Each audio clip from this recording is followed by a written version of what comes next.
Last summer, during a weekend walk to northwestern Minnesota, I decided to attend Catfish Days on the banks of the Red River of the North.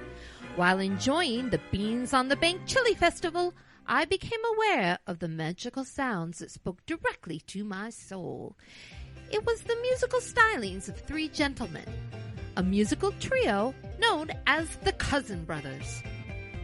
Their music was like a conversation between the angels who happened to play the harmonica. I immediately implored them to join the Enthusiastic Women Network, even though they are neither women nor enthusiastic. To my joy, they agreed. The Cousin Brothers will now bring musical inspiration to our viewers, and today you can purchase their debut album, East Side Light, released on the new Enthusiastic Woman record label. Don't hesitate, ladies. All enthusiastic women need Cousin Brothers in their lives. Brought to you by Enthusiastic Women Online, We Birth Success. Sounds so good. That's my new playlist. It's my jam. It's all Cousin Brothers. You got to love Cousin Brothers. Sure do. Mm-hmm. So down home and that sort of northwestern close to Canada, weird part of the world. You also have to love our next segment. Did you see this? Today, Sam is going to share a story with us about Americans and how they finally consider women as competent as men. What's going on over there, Sam? Well, good news, ladies. As you say, women have come a long way in the United States over the last 70 years Right. to the point where we are now viewed as competent as men in the eyes of our fellow citizens, well, if not goodness. more so, according to new research published by the American Psychological Association. They did a study that looked at 16 national public opinion polls involving more than 30,000 U.S. adults from 1976 to 2018. Okay. And they looked at three kinds of traits, basically compassion, sensitivity, ambition and aggression, and intelligence and creativity. And then they assessed whether those traits were stronger in men or women. Interestingly, and perhaps counterintuitively, the competence stereotypes changed dramatically over time. So, for example, in the 1946 poll, most people thought men were more competent. In the 2018, it was about half, and some even said they thought women were more competent.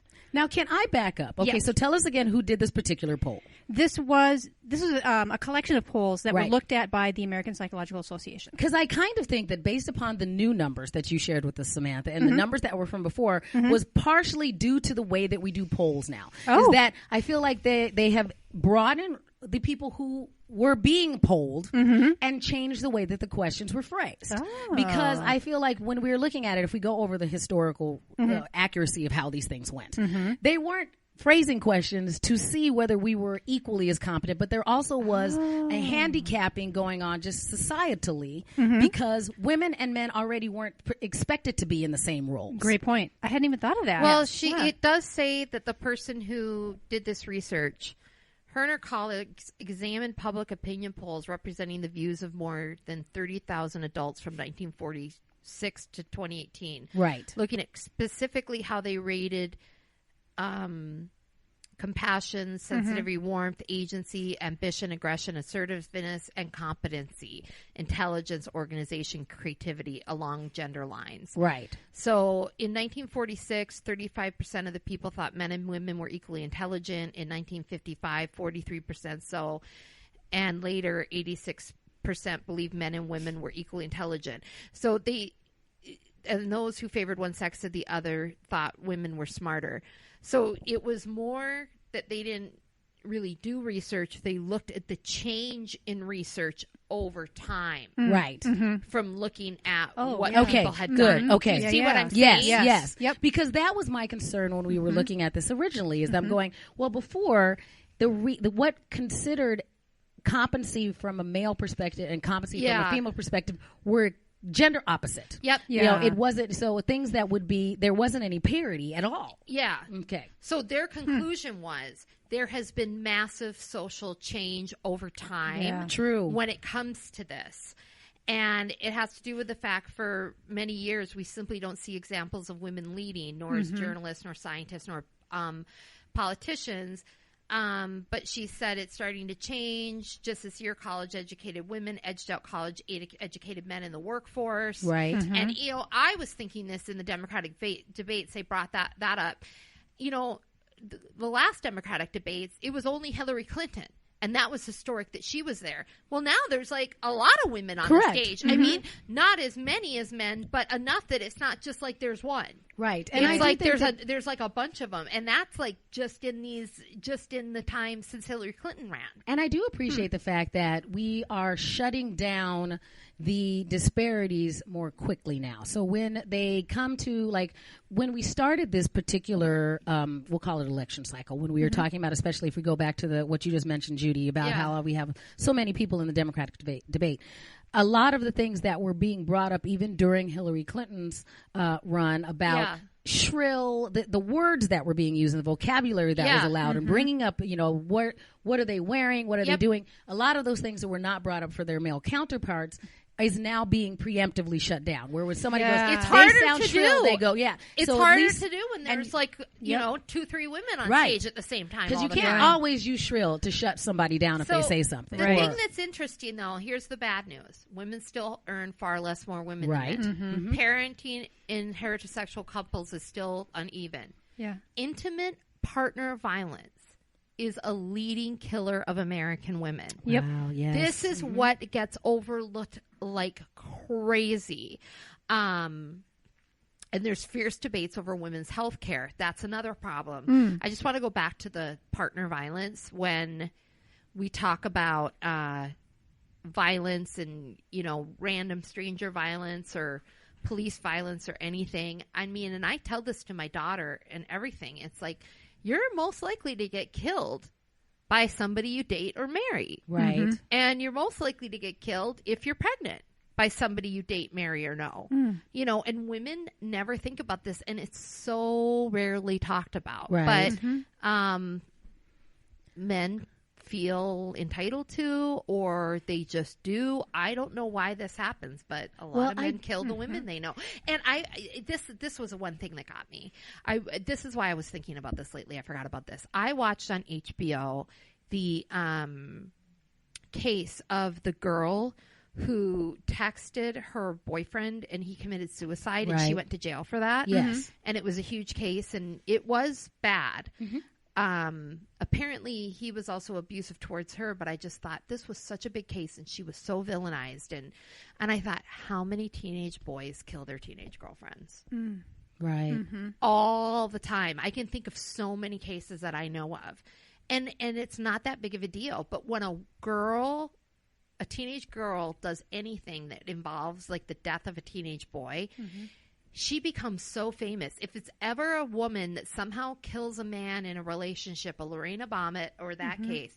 But if a teenage boy kills his teenage girlfriend and she's pregnant or anything, it's nothing. Well, I think you don't even notice it. And I do appreciate the fact that we do continue to tell these stories now. Yeah. Because I think it is a lot of when we were looking at women like a commodity, like a lot of what we have to deal with because of, when we have these scenarios, like even with the Me Too movement, is that women were looked as part of the prize for fame as, if you were a male. So it was, and we created a society where it was, you would get power, money, and women. Women was included in it. It would be in all the songs. It would be in all of these things. And so women were looked like that. And we even encouraged women to go, oh, no, you want to be with the most powerful person. You weren't encouraged to be something other than that. And now things are changing, but it's going to be painful for a while before we keep doing that. Back to telling you to kill yourself. Right. I mean, I was in a relationship abusive where I was told to kill myself every day.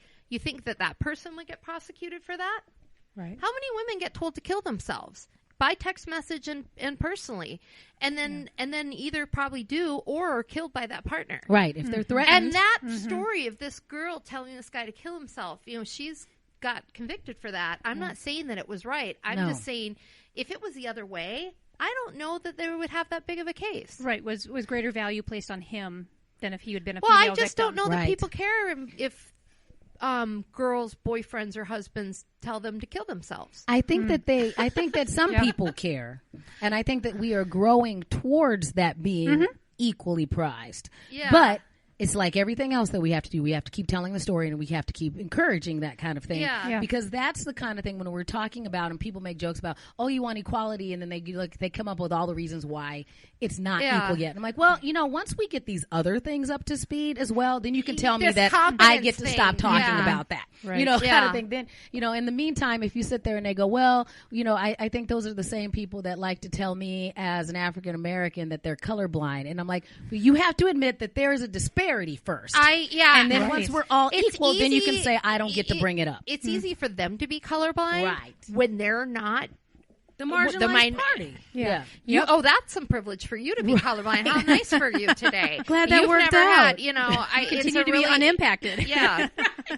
How nice for you. Exactly. I mean, how do you? Don't you feel like saying that to somebody? When I say and I have. Okay. I don't have. know how I would respond if I were you, but I'd just be saying how wonderful for you to be able to do that. And then they look at me like, "Well, that wasn't what we expected." And I'm like, "Well, you expected you expected the wrong thing." Yeah, we have now learned. Yeah, that was a very polite way for me to tell you that you were mistaken. Yeah, in your expectation. Well, they want somebody to say how wonderful. Right. Thank you for everything you've done. Not there yet. Give me another 50 years. Maybe I'll feel like that. You know what? I want to move on to our next story because it kind of dovetails on what we're talking about in this one. Yeah, it does. Yeah, so let's go ahead and move on to our Does This Make Me Old? Does This Make Me Old today? Because we have this story that does kind of dovetail into it because Ben Affleck and Matt Damon, they're getting the band back together, right? So they decided... So we haven't had the two of them work co-direct and co-write a film since we had them way back in the day with Good Will Hunting. 1997. Yes. And Good Will Hunting was one of those movies that I super liked back in 1997, and I agree with this particular article that maybe it does not hold up as well in the current climate that we have. So they are now working on a new film, and this new film is going to be called The Last Duel. And so this is going to be it's about these two knights that were having a dispute. Medieval knights that had a dispute over a woman. And that the way the story went back then, the king said, well, then you two should fight to the death, and whoever wins gets the lady. Is what it sounds like. And if you're lying, we're going to burn her too. Right.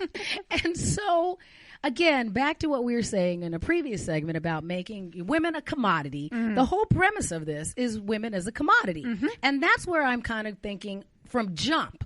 Even though Matt Damon has apologized and said that he did some soul searching for a year on how he might have been fueling problematic behavior. And even though Ben Affleck apologized for his old school MTV groping scenario that he had, they both apologized. I'll give them that. I do say that not all men are demons and that they need to start over. But do I think that these two guys need to be making this particular movie in the climate that we have right now?